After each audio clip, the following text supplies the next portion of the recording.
Well, to, to our dear panelists, good morning to our so far little audience, but I hope we're gonna get more people coming in as we start. And today we're gonna be talking and tackling the topic of digitizing public services, enhancing government efficiency, and I'm very glad that today not only we have representatives of government, but also private sector, corporate world. Especially happy that some of our panelists came all the way from United States. We have panelists coming from UAE, Saudi Arabia, and a bit less remote areas like Kazakhstan. Um, we just a few technical details before we move on.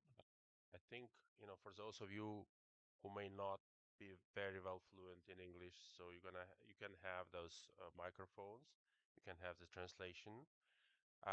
If you have any questions, feel free to raise your hand and ask the question uh, once the speaker is done with his part of the speech.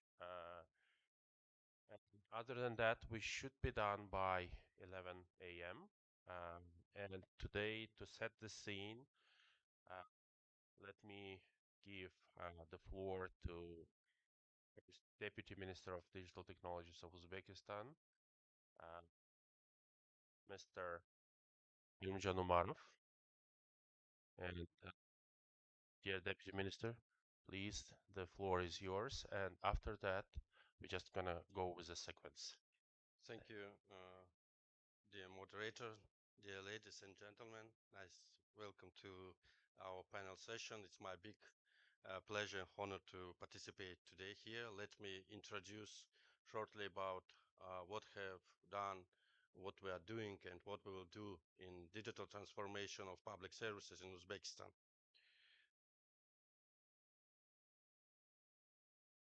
So today, digital technologies is a key driver for economic growth and better lives for people. World Economic Forum says the government tech market will be worth over 1 trillion by 2028, becoming the biggest software market. Digital government matters because it's changed how we interact with people and businesses. Here are key things that made digital public services good. First, they must be efficient and simple. Also, transparency is important. We also want more accountability, less bureaucracy, and stronger public trust. Digital tech helps make public service more open, and another important part is making sure our digital public services system grows stability. In our country, developing e-government and going digital is a top priority. Last year, the government approved the national strategy Uzbekistan 2030, which is directly to create a new Uzbekistan and consisting of 5 priority directions and 100 significant goals. One of the goals is of the strategy to make our country the regional IT hub through digital growth. Another important goal to increase IT export to 5 billion US dollars and get into the top 30 on UN e-government index. To do this, our national digital agenda has several key tasks. This included building digital infrastructure, growing e-government, boosting the IT industry, and training and development IT skills. A main part of digital government is provision online services to people and businesses. From 2023, the number of online services provisions through e-government portal increased 2 times. More than 50 composite services are provided based on live events. Today, you can get composite services for things like having a baby, retiring, or finding a job. we started we started the creation of modern e-government system to save citizens time and to remove unnecessary bureaucratic barriers in public services. Today, to make people's life easier, more than 750 services has been launched on the e-government portal, and also the number of users reach 11 million. Also, banks can now offer electronic documents through their digital platforms for public services. Our main goal now is to create service for all major life events like birth, education, work, marriage, starting a business, and retirement. All paid services on a government portal come with a 10% of discount.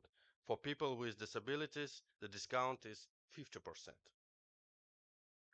One of the main direction of digital government is the introduction of one-stop shop principles in the public service so that document move, not citizens. In this context, the G2G integration platform operates with the framework of the digital government, which currently provides more than 390 services and APIs. This year, more than 1.7 billion requests has been processed. As a result, since 2022, the requirement of 220 types of documents from people were cancelled. We launched One ID identification system, which has easy access for all of users to different websites and portals of government and commercial organizations. Through the system, more than 13 million users has access to more than 600 information systems of government agencies. We're also working separately in area of AI and also the possibility of Face ID technologies. Now people don't need to come to in person to receive the bank card, to get the driving license, SIM card, and so on. At the government level, we often talk about how to make life situation better for people. For example, in last 2 years, we sent more than 250 million notifications to citizens about life events like changing passports or driving license, traffic fines, debt, and so on. This way, our government takes care of our citizens. As, a, as part of building digital infrastructure, we built single e-government data center. Use this data center by government organization allows to save cost on external storage and data processing. With the Digital Uzbekistan 2030 strategy, public services are reached at a new level. Uzbekistan's big jump in UN government index show our success in going digital. Our country has moved up 24 positions in the last 4 years and is now the fast developing countries group. Dear colleagues, uh, I'm sure that to development digital services and provision of the public services for people and businesses, it's important to have cooperation, to share experience, to uh, share best practice, how to improve business process in context of public services, to make re-engineering of this process, and to provide more efficiency and friendly interface services. Thank you for your attention. Well, thank you so much, dear Deputy Minister. It's interesting, this ambitious goal of getting into top 30 of the UN e-government rating until 2030. Well, first, I can see this play of numbers and figures, top 30 and until 2030. Um, I mean, you've listed the current progress and the prospects and perspectives. But if I would ask you, what is the biggest one challenge on this journey to become more digital? What would be your answer? I will try to shortly answer for your question. Uh, I think it's like challenge or barrier in context of transformation of public services. First of all, that I think it's my personal opinion that when we transfer offline services to online, we should make re-engineering of this process. We should to improve the process, to reduce some, how to say, uh, unnecessary documents or steps. Sometimes when government agencies to move offline services to on online form. They just to move the current business process. In this case, sometimes it's online service became more uh, uh, uncomplicated, really. So very important part is re-engineering of business process. In this case, it's mean good interaction with other agencies and organization. Second one, I think some organizations, public or government organization, they think that their data, it's own, it's my data. Why I should share this data with other organizations? Why I should move my database in one single e-government data center like this one? In this case, very important to have a political will uh, from the leadership to move all government agencies in one direction of digital transformation. I think so. Thank you. Uh, thank you so much. Well, I have to tell that it wasn't orchestrated. Deputy Minister didn't know that I was going to ask that question, but thank you for for being open and transparent.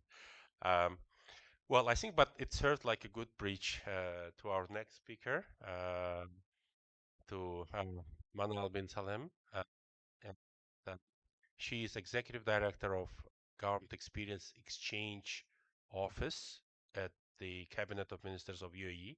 Well, first of all, I didn't know there is such a department or function, Government Experience Exchange Program or Office, but I think it sends a very good and clear signal that the UAE government is openly and willingly ready to share its best practices and lessons learned with everybody else. By the way, I'm myself a UAE resident, and I've been using all those countless applications. And I think, sometimes I have this feeling like, is it too digitalized? Because Dubai now, and then you have RTA, and then you have DEVA and everything.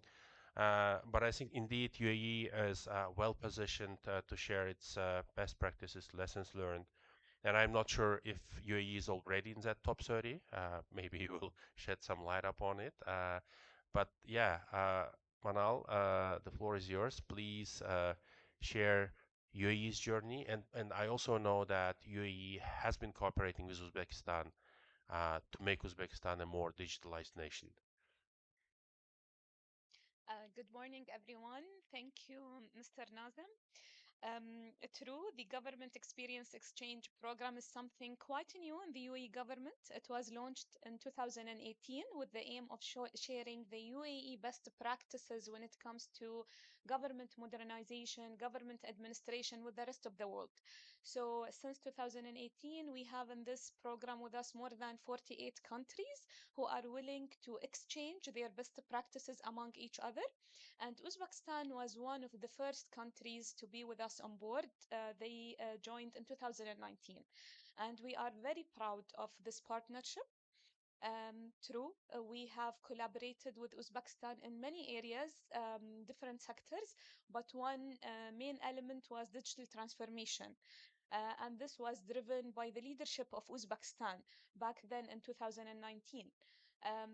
During this strategic partnership between United Arab Emirates and Uzbekistan in government experience exchange, we focused on providing the biggest impact to the human and the average citizen in Uzbekistan to feel how the government and how the country is trying to enhance their digital services and how to simplify, as His Excellency Deputy Minister said, the delivery of the government services. So, one of the great outstanding initiative we worked with was the 1 million Uzbek coder. It was launched in 2019, and we worked closely with the Ministry of Digital Transformation. This initiative was adopted and launched by His Excellency the President, Mr. Shaukat Mirziyoyev, President of Uzbekistan, to every single person, every single Uzbek in the country. It wasn't targeting only public servants. It wasn't targeting only school students. It was to everyone who has access to online training academy and getting a free online courses with certified programs on teaching and upskilling the nation on the coders and programming. The aim was to reach to 1 million Uzbek coder, but the surprise, by 2023, we reached to more than 2.5 million Uzbek coder who registered in the program, with the graduation of more than 1.5 million who completed and got the certification of the program. And this by itself shows how the nation are hungry to learn and to adopt the latest trend when it comes to digital transformation, and how the leadership in this country is trying to equip and upskilling the talents and the country's nation. This initiative, the Million Coder, did not only build the capability of the citizen, it also helped somehow in the digital economic growth of Uzbekistan, because many graduates of this initiative, they managed to pursue their starting up their businesses in tech sector. And other unique initiative as well, it was the MGov Award.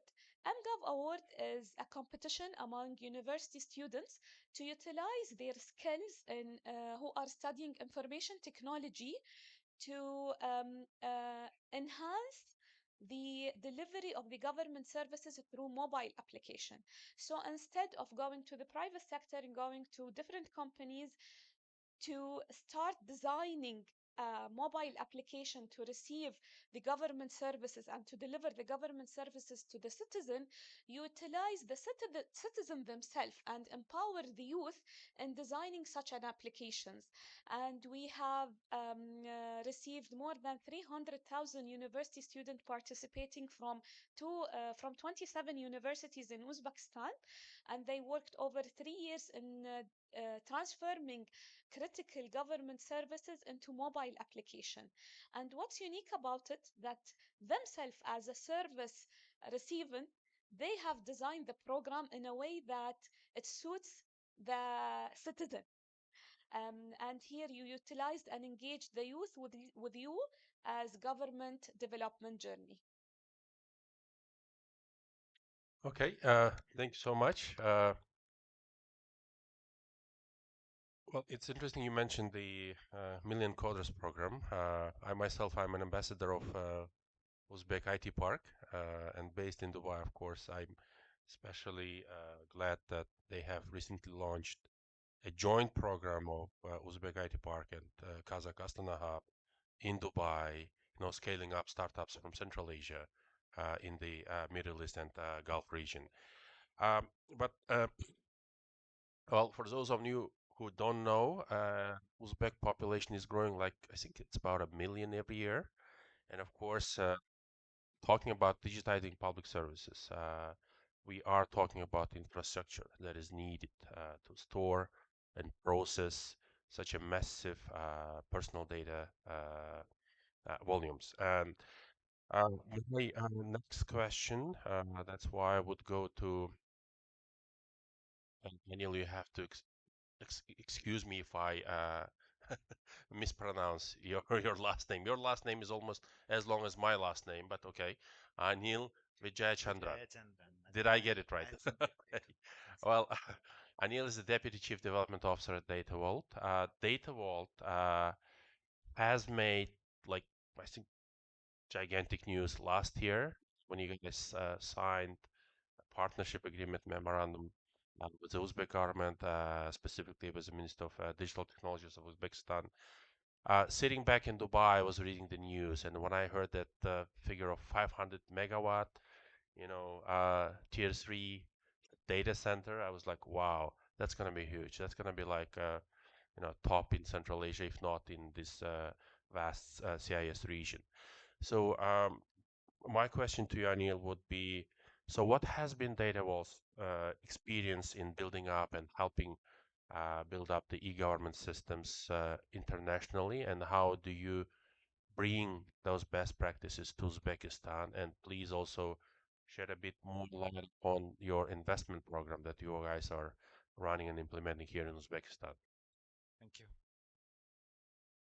So yeah, what we have seen, our commitment to we are extremely committed to Uzbekistan, and it's not just an announcement because the first phase of 12 megawatts, which is the largest data center in Uzbekistan, is already under construction. With the support of the Uzbek ecosystem, including His Excellency, the Deputy Minister, etc. It's been a very very exciting pathway for us in terms of working with the government, working with this ecosystem, and investing in the country. And for us, what we've seen is that the most successful countries in implementing this pathway towards a very successful digital public infrastructure program is that they've taken things in the right sequence of steps and been able to debottleneck each step as in when it comes up in a particular sequence and in the right manner. So, for example, one setting up a set of basic enabling legislation, which includes, digital signatures, data protection, etc. And then moving towards, as His Excellency you correctly kind of highlighted, and something that Uzbekistan has been doing very well, moving towards baselining and setting up a digital public infrastructure stack that starts with having or setting up a national ID, a digital ID program, and then moving towards ensuring that that becomes a national payments rail for the country, and then moves towards data exchange layers, etc., that can intersect with the private sector ecosystem, etc. So that digital, say, once you've set up or once you are setting up this digital private infrastructure, uh, a key bottleneck that tends to emerge and that tends to have to be addressed is connectivity, ensuring that you've got that seamless fiber connectivity within the country as well as outside the country that can connect you to the global, the rest of the world. That ensures the having a seamless 5G connectivity that ensures that the people within the country can communicate and interact with this public infrastructure as well as each other, and setting up that is the key bottleneck that again needs to be solved, and that's something we see a lot of determination from the ecosystem to ensure that this is very quickly addressed and managed. And we then see that there is a very clear framework that is set up in terms of moving towards, let's call it, defining the sovereign cloud requirements, which could be what are the data residency requirements, what data needs to be in the country, what data needs to be on-prem, what data can be kind of, or what processes can be, let's say, developed with the private sector as part of collaborations, etc. So again, this is something that we do see a lot of enlightened progress in terms of how the work is being done towards ensuring that this is in place. And this is where and the key requirement to put all of this in place is to ensure that you've got compute that is plenty, and compute that is cheap, and compute that is green. And this is where, for example, we come in. We want to ensure that there is the data center infrastructure in place in the country, which could be privately owned, which could be publicly owned, but that is in place. There is the GPU slash HPC infra framework again in place that ensures that that all of these processes can be implemented in the manner that is envisaged for this population. And again, here, countries like Uzbekistan have a unique advantage because the earlier class of countries that implemented this did it in a world where AI did not exist. Today, we are now living in a world where, one, we understand AI already has quite incredible capabilities, and these are significantly, let's say, growing, compounding, and we can ensure that these systems are put in place, ensuring that the process workflows that take into account the capabilities of AI are built in from day zero. That ensures, for example, that LLM programs that are trained on multilingual Uzbek language plus Russian plus English, etc., is built into all of this public services that are delivered to the ecosystem, so that there is a natural language processing on how the government interacts with the people. That ensures that smart video processing is built in into a number of your workflows, which could be customs, which could be road safety, which could be agriculture, etc. So all of that can be built in upfront, and having the right infrastructure, compute infrastructure, ensures that this can all be built in into these services on day zero itself. Having the right regulatory framework ensures that this can all be built in upfront itself. So, and this is what we want to do, working with the government, with the central bank, with the the public and the private ecosystem. And we are again very excited to be a part of this journey, and ensure that Uzbekistan can get to its objectives. Thank you so much. I think you've made a very good point there about the requirements, to store and process the personal data. As a policy advisor, we often see it. I mean, the regulation is very important to develop the regulation in a way that fosters innovation and technological advancement. And I think in that sense, the Gulf countries, Saudi Arabia, UAE, Qatar, and some others are, I mean, they have chosen the right pathway. Yesterday, I was participating in a panel hosted, moderated by Norm. It's about AI and youth empowerment in IT.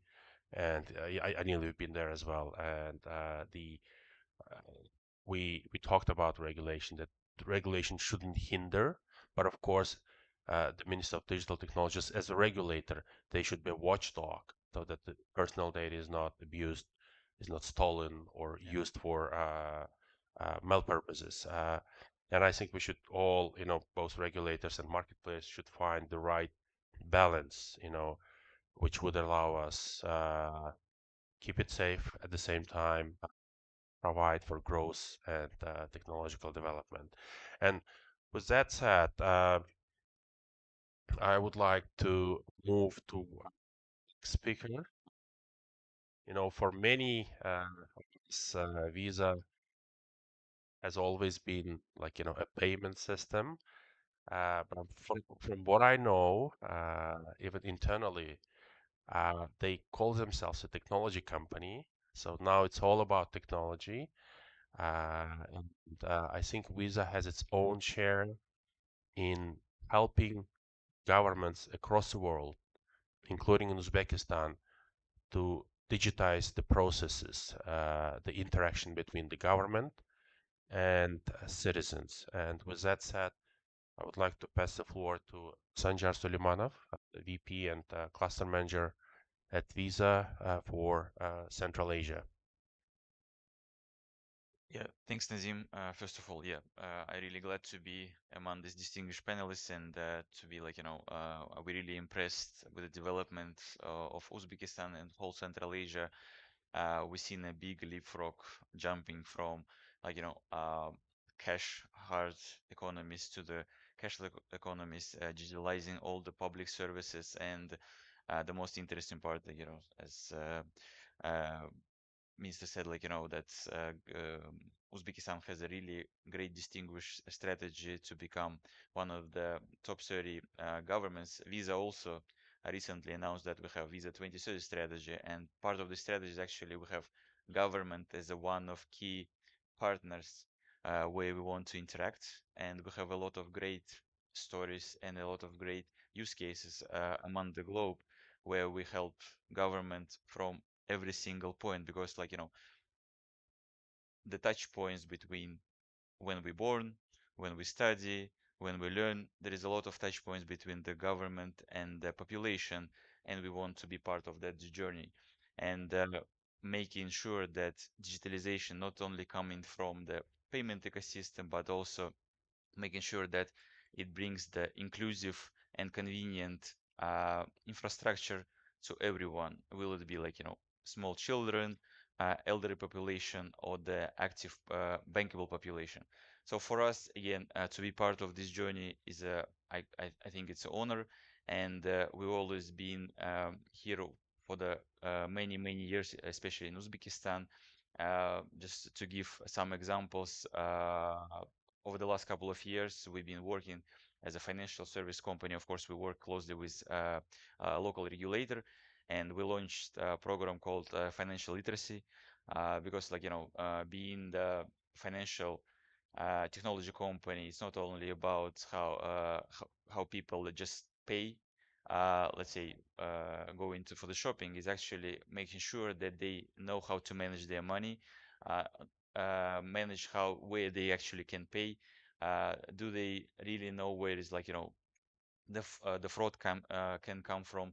So we helped to build this really great platform called FinLead. So it spreads among different topics, but in general, it really helps the population access to this portal and learn about everything from how to gain the loan, how to pay safely on different websites and different sales points. And we're really proud that there is a lot of people who are actually coming to this platform learning, and we see the trend among the population that I could say, like, people became more smart, and that's really impressive. And again, having this partnership between using the public services and the financial services, I think it's the bonding between these two different uh, areas will just be more and more interconnected at some point. So again, just to summarize my, general summary, how we work with the governments, we will support all the next steps that both government Uzbekistan and all countries that we are uh, partnering with more than 200 countries actually across the world, and we've been super proud to be the partner of government Uzbekistan. Thank you. Thank you, Sajar. And now, last but not least, the final word to our Aksakal, who flew. Uh, Michael, you told me you flew 16 hours from LA to Dubai and another 4 hours from Dubai to Tashkent. So you made such a long journey. But when I was talking and discussing with Michael his topic, he actually shared very interesting story with me. And at first, I was like, Michael, wait a sec. Our session is about digitizing public services. It's about interaction with end consumers, end customers, citizens. And your story seems like to be a B2G project. But then you enlightened me a bit, and but I'm not going to drop a spoiler here. Please, floor is yours. Thank you very much, Nazim, and good morning, everybody. And thank you, Your Excellency, the Deputy Minister. I was privileged to meet him 2 days ago and very impressed with his vision for Uzbekistan as well. And I have a few comments, positive comments about what you talked about too, which I'll cover through my presentation. So we created everybody's talking about digital transformation. The word is easy. The word look, the two words are really catchy and it's great. We did an actual digital transformation for a water system in Jizak for a water company called Usuf Taminat, which is the water company for the entire country of Uzbekistan. And this was funded by the US Trade and Development Agency's grant. Several benefits if it works well. It's centralized asset and data management. We created the GIS for those unfamiliar with it. It's a geographic information system, and it's a map for the entire water utility. And we also created an asset management system. Uh, this allowed the customer to create work orders. So if there's a problem and a citizen sees a leak on the street, we created an app which allows the citizen to take a picture of the leak and it automatically posts to Usuf Taminat and they see the incoming issue. And earlier, the dispatchers were working in paper registers. We provided them a PC with a big 35-inch monitor that allowed, and with headsets, telephones with headsets. When we first started and I went to GSAC, I saw these guys, they struggled. I mean, one hand with a phone, and the phone handset was tied with scotch tape. So you can imagine how difficult it was for him to write down and answer. So we provided them phones with headsets. They enter the data in a PC, automatically sent to the supervisor, who takes a look at the problem and then assigns it to a plumber or a worker on the field. That guy sees it incoming on his phone. All this is great. uh, it's true digital transformation today, but it doesn't come without challenges. And let me go through the challenges. The first and biggest challenge, and that's where I was really impressed with the Deputy Minister, Your Excellency, talking about it, uh, data and also Anil, because privacy is very important. We have to be cognizant of the privacy policies. My company is located in California. Not to be boastful, but I think it has one of the strictest privacy policies in the world, but still there are data breaches, but we work through it. And so we know what privacy means. And we are also having customers in Europe, which they call it GDPR, and it has to be GDPR compliant. Again, privacy is critical. So when we know what privacy means, we would really like the government to be more open about allowing us to host data on the cloud, uh, the Amazon worldwide cloud rather than just a local data center in Uzbekistan. And I was very encouraged by His Excellency, the Deputy Minister, saying they're working towards it. So that was one of the biggest challenges we faced. So we haven't hosted the entire city of Jizak. We were only allowed to host for a population of under 100,000 people. But it still provided the proof of concept and the value, not only to the water company, but the citizens see value in this. And they were really impressed with that. And the second, I think, more important we lose is we talk about digital transformation and we talk about the young people, but nobody talks about the older people who are in the water company. That for us was a huge challenge. These guys are used to holding a phone with one hand, handwriting in a register, and they're really comfortable with it. We had to go through a process of actually training them how to use a PC. Basically, this is the finger you tap for this and this.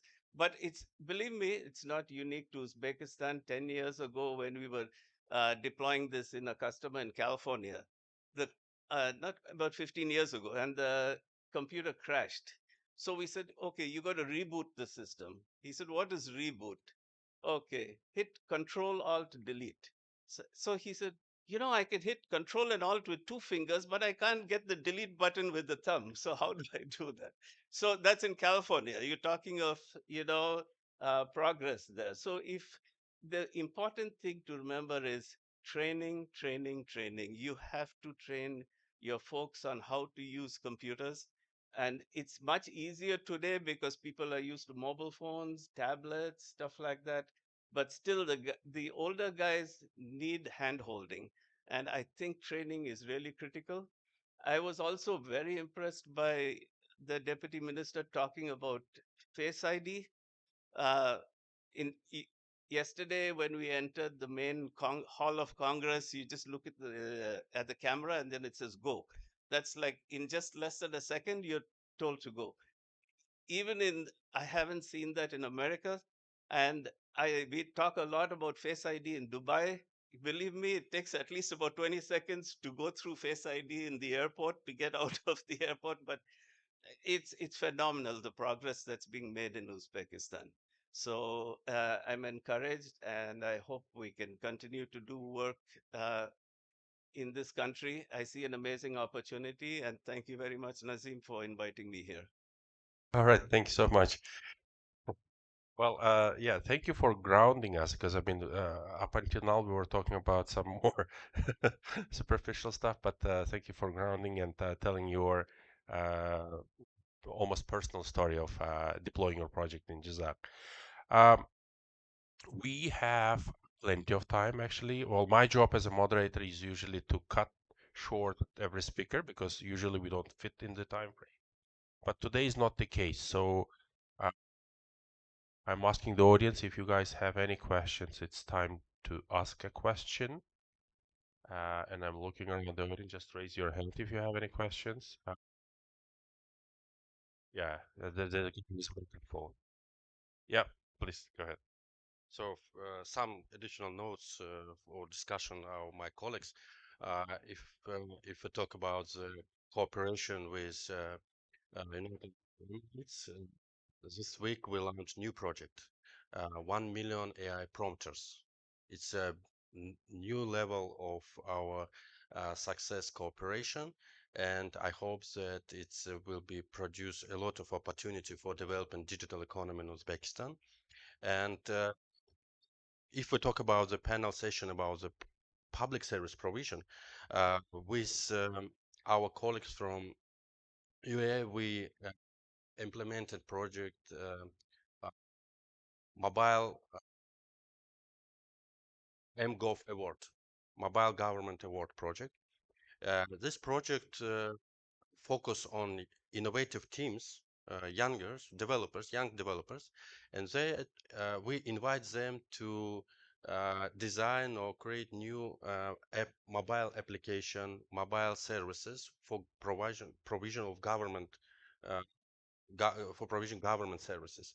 So in this case, I think very important to have cooperation between government and innovative sector of economy, like private IT companies, innovative teams, to attract them for development provision services. Not only do itself of government, because sometimes it's not friendly, it's not innovative.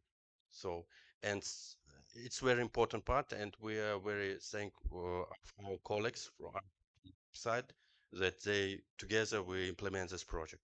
Uh, so Nobel system 2 days ago when we discussed about the pilot project in Jizak, which implement IoT system for manage water resources.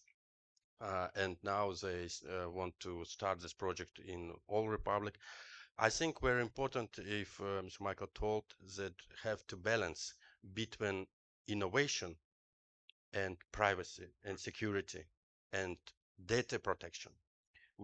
Every government should find this gold золотая линия, gold line, gold middle line, the balance, because if we talk about just digital transformation of government services, we should think about how to protect data, how to make this process safety.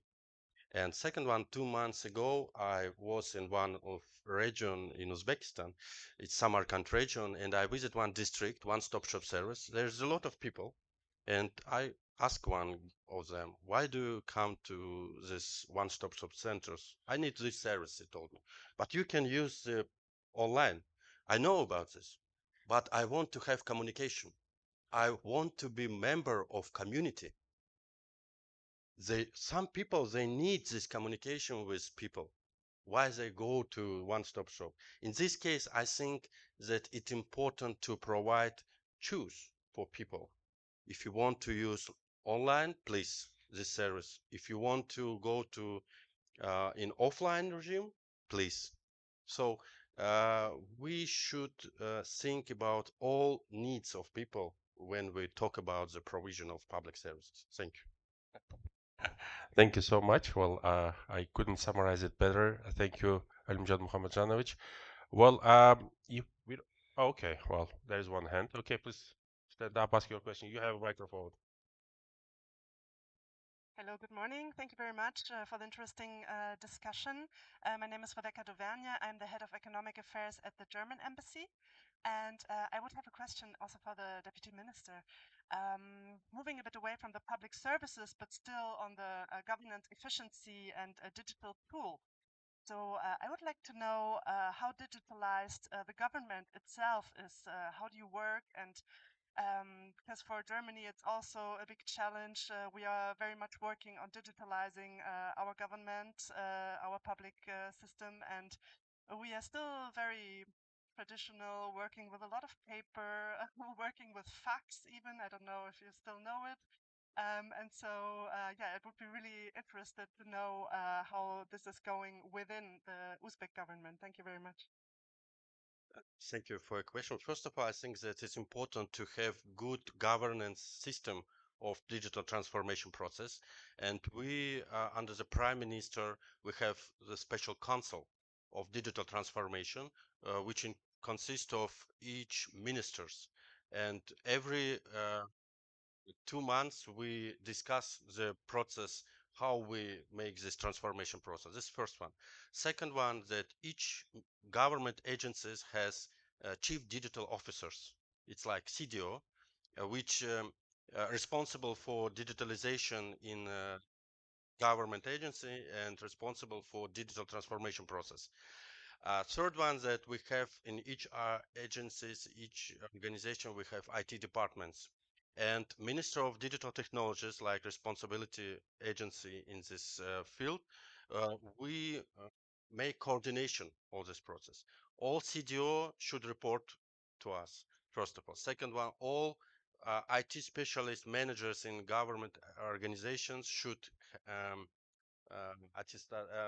пройти аттестацию, make certification from our side. If we approve the candidates of position in IT departments.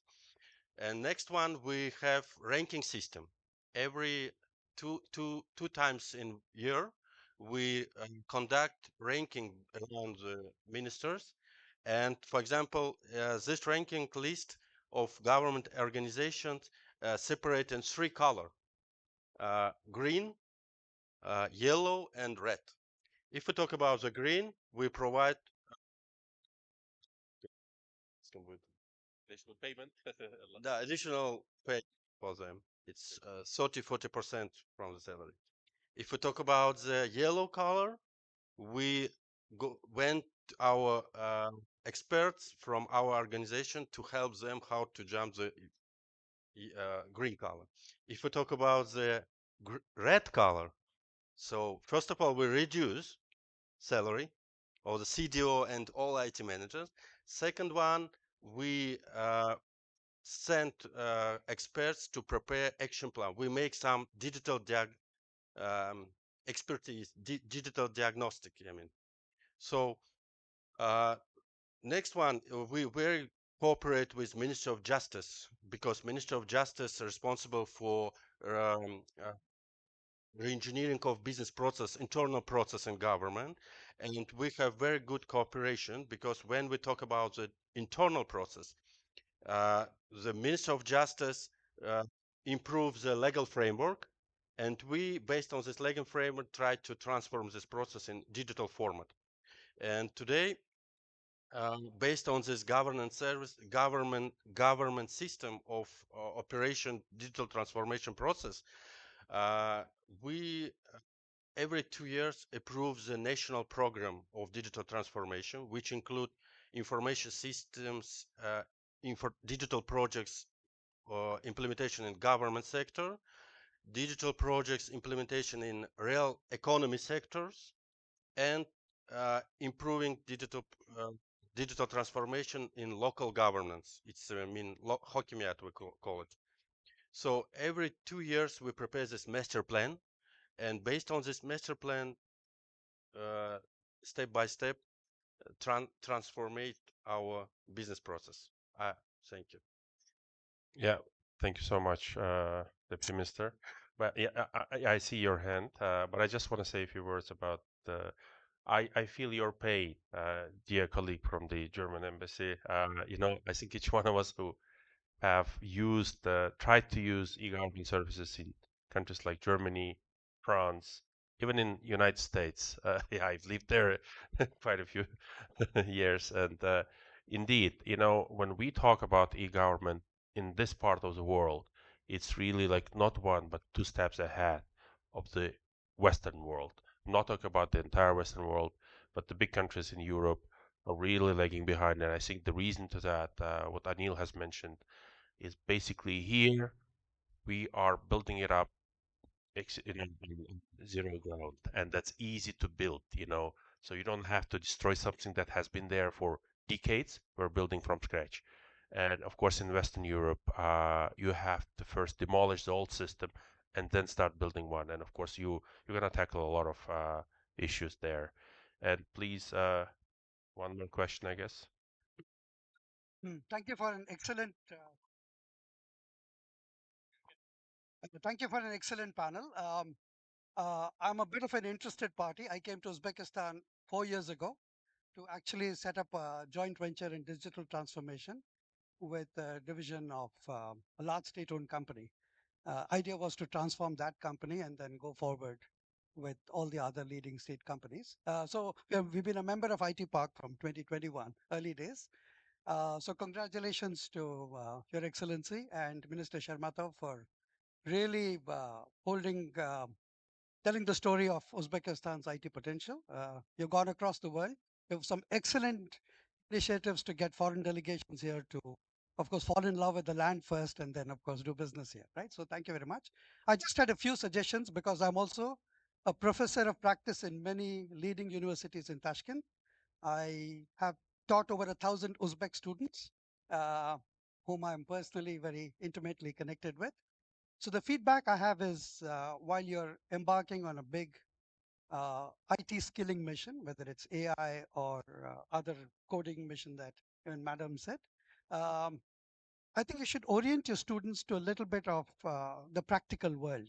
So for example, we came to do SAP type enterprise grade software, but if a young IT programmer doesn't know what a car distribution warehouse is like, how do cars, what is an assembly line of Uz Automotors in Asaka, if they don't know how many international suppliers you have, what do you mean by just-in-time assemblies, then you can only code really very tactically, but you have no appreciation of the impact you're making, right? So I think if we can orient them a little bit to the business world, that would be a huge, huge step.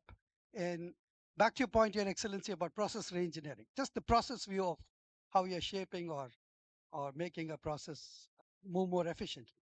The other one I had is I'd written a paper some years ago for USAMA, uh, recommending a 25-point plan on how to improve digitalization impact in this country. Happy to share it with you at some point. But what I'm saying is for your chief digital officers, I would recommend they have a portfolio view of the company. They should look at the entire assets, upstream, supplier into the factory, downstream factory to distribution points, the entire customer journey. And if you can get that portfolio view done, you wouldn't do chut-chut IT projects. You would do one that's completely connected to the canvas for impact. So I would think if some of the CDOs undergo that journey, it'll have a huge impact. But thank you very much. Deeply grateful for your. All right. Yeah. One more. Okay. Hi, good morning. Thank you for this great panel. I have a question mainly, which is like there is several governments around the world which are exploring to have their own sovereign or hybrid private or public cloud and to control security and the service agility. And I would like to know a bit more about what is how this can be viable for Uzbekistan and how the international cloud partner player can support in this journey. And the question to who? Maybe to Anil, maybe. Like how you see the global partners of cloud which can come and support for have private and public uh, cloud in Uzbekistan. Yeah, so the way we think about it is in a way public private public private co-creation in a way, in the sense that we are completely cognizant of the fact that there is data that is definitely has to be resident in the country. There is data that has to be processed within the country, etc. But there are partnerships, there are ways in which the public and the private sector can work together. There are ways in which international cloud providers, etc., can actually come here, work with in setting up local clouds, public clouds, etc., as well as private extensions to those, which can ensure that there is acceleration of creating this digital infrastructure. There is acceleration of providing these services, while also at the same time ensuring that these concerns of data residency, etc., are addressed in a manner that is, adequate, or that addresses the key concerns. Hello. Just few words from my side. Thank you for being part of this very interesting discussion also. Maybe a few words also to what Anil just said and to this discussion.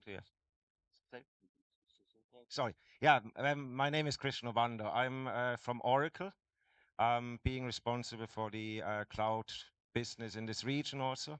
And I'm following this discussion with high interest because this is something what we see in many other parts of the world, in Africa, in Middle East, other parts of Eastern Europe also. Countries trying basically to build their own cloud. Data privacy is, of course, a very big topic. Innovation, finding the balance between innovation and privacy. And yeah, it is. This is something what we see as an increasing demand, and there are solutions, I guess, for it. Basically, bringing also a type of public cloud to the countries and allowing them to build their own uh, public cloud or private cloud, but having public cloud services and all the functionalities guaranteed. So this is something. Yeah, I would be very happy also to discuss in more detail. All right, thank you. Well, it didn't sound like a question, but let me just briefly reflect on it. Well, indeed. Well, I think in many countries, the public authorities, the government tries to build local data centers. I mean, well, in the entire CIS region, there's only one country that has adopted officially cloud first policy, which is Armenia. Uh, but Armenia is a much smaller country, as you know, population-wise, economics-wise, and maybe it's the only choice they had. Well, scaling up local data centers, storing all the data locally, processing it, etc. I mean, it's a tough journey, Uh, but countries, especially I think in our part of the world, the state security services, they still play a big role. And usually these guys who oppose the cloud first policy, but I think it takes time and trust to build up for countries to move to cloud when it comes to personal data of the citizens. But like we say in Russian, Москва не сразу строилась. You cannot do big things in one go. Well, I think, and we all understand here that usually it takes time. And on this note, because it's almost 11, well, it's actually 2 minutes past 11, I would like to use my rights of a moderator and close this discussion. I want to thank, on behalf of the panelists, I want to thank the audience for your for your engagement, for your interesting questions. And on behalf of the audience, let me thank our panelists who have come a long way to sit here and speak to you. Thank you all so much.